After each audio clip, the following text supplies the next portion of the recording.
For the last 11 years, there has been a significant reduction in rainfall, which has gotten worse over the last 4 years. We've had drought conditions in 2012, 2013, 2014, 2015. Not my figures. Figures from Hampton level, Met Office. The worst year yet was last year, on an average rainfall of about 54 to 55 inches per year. Last year we had 31. The year before that, 40. The year before that, 44. And the year before that, 47. Dr. Eswick says this has made it difficult to depend on groundwater resources, and this is why they have chosen to augment the water supply by utilizing desalination plants. The first of 2 temporary plants was launched at the Hope Plantation site in St. Lucie. The second plant is expected to be commissioned by November, and together they will supply another 800,000 gallons of water to the system. He says the problem now is to get the water demands of users in line with supply. And with the second prohibition notice in effect until the end of October, Dr. Eswick says people need to use potable water for potable water purposes only, and they are moving to make this a reality. Non-potable water purposes, you should use cached water by whatever means. And the ministry is working with the EPD as well as the engineering, Barbados Association of Engineers and the Barbados Water Authority to now evolve within the new Environmental Management Act a strategy that will result in a new color coding system for our plumbing networks so that you can have a different color structure in regards to separating cached water from potable water that comes from your normal supply. And to ensure residents get water whenever there is a shortage, Dr. Eswick says they are increasing their water tanker fleet by 8. I can report today that 2 of them are out and another 4 are in the port as we speak. And the Minister of Finance will be working to make sure that those are brought out as well.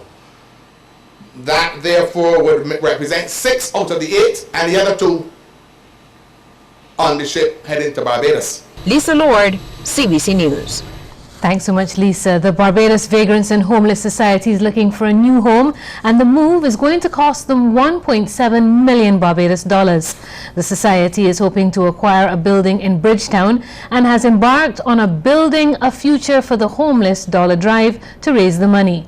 The 24 locations which Republic Bank, Courts Stores and First Caribbean International Bank occupy will serve as donation centers for the drive.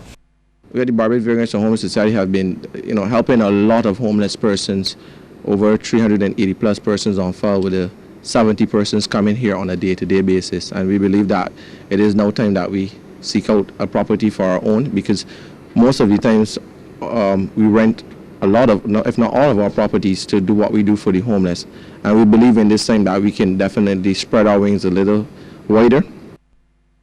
And some prominent Barbadian entertainers have joined the effort to help raise awareness and to increase promotion via social media.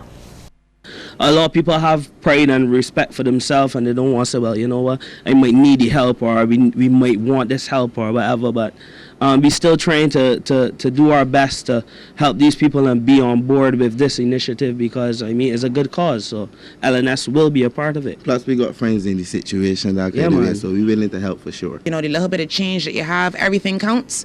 Just put it in the bottle, let it pile up, and put it in here. Yeah, let it pull. Fill it up. Do what they have to do to make Barbados a better place. Give today. If you can't give today, give when you getting paid. You getting paid Friday, give then. You understand? Well, it's the kind of exposure and support small and medium-sized businesses in Barbados crave.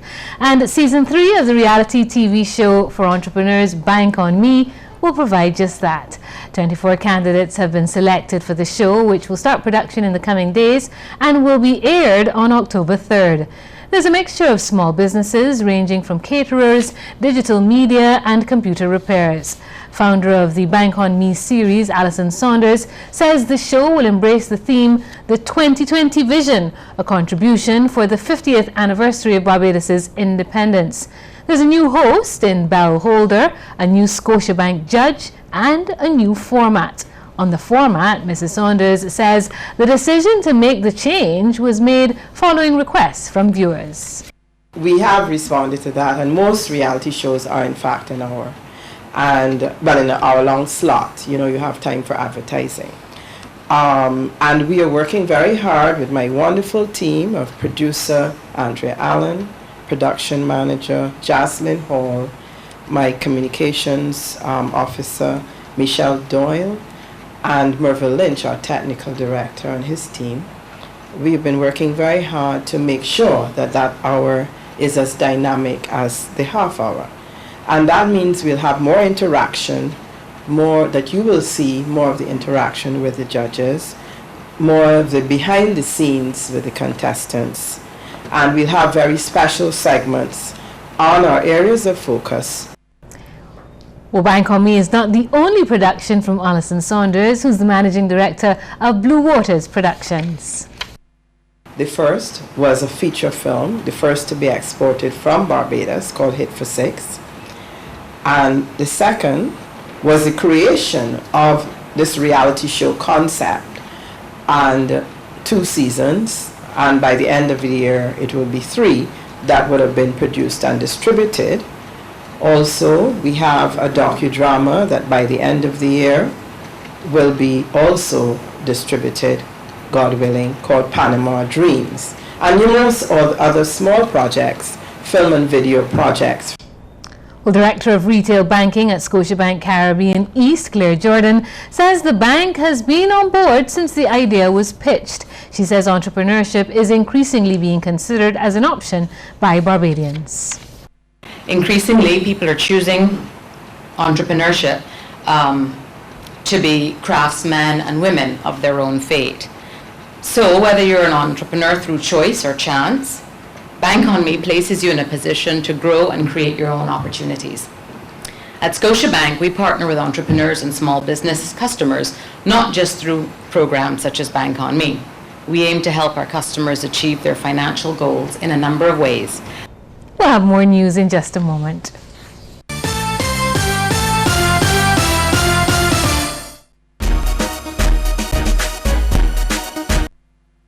Don't let your data experience slow you down. Step up to Digicel, Barbados' fastest 4G network, more than twice as fast as the slow network. Get more with Digicel.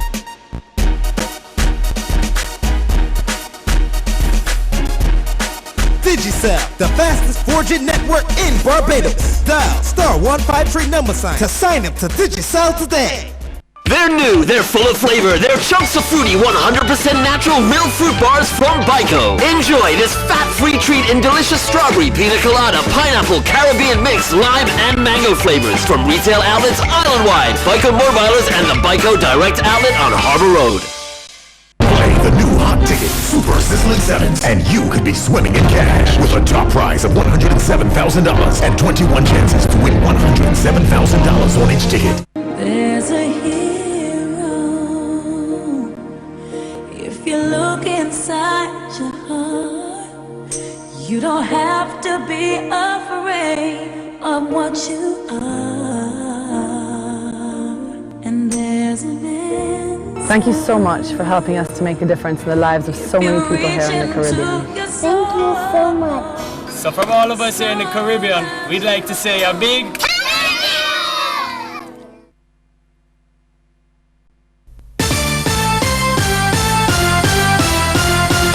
Well, a leading tourism official is calling for greater support for the local culinary industry. Assistant Executive Vice President of the Barbados Hotel and Tourism Association, Michelle Smith-Mears, says culinary tourism is the fastest growing niche internationally. Speaking recently at the 3rd Annual Caribbean Junior Culinary Conference, she said more tourists are seeking a food and beverage experience and focus should be placed on initiatives aimed at developing the industry. Culinary tourism continues to be the thing that people travel for. We have visitors that come to Barbados, and when you do the exit survey, you ask them what is the thing they spent most money on, and it's always food. Because you could come here and you could sleep anywhere, but you got to eat. You don't even have to sleep. Some people come for crop over and just go through the whole weekend, get on the plane and go back. But you have to eat and you have to drink. And therefore it's important that we put all of our energy into the people that are driving that initiative. The profession of animation is to be embraced and encouraged, so says Minister of Industry, International Business, Commerce and Small Business Development, Donville Innes. During his tour of the Barbados Institute of Management and Productivity, the minister praised the joint effort of BIMAP and the BIDC for the creation of an animation center on the Harbour Road. We experience sometimes quarrel with the children who sit long hours on these games, and now they're able to sit in the living rooms and talk to kids all over the world. And sometimes you get up at midnight and you wonder who they're talking to, if they're mad and talking to themselves. But you know, they're buying a lot of money on these, with these, the Google PlayStation, wherever, buying all these games.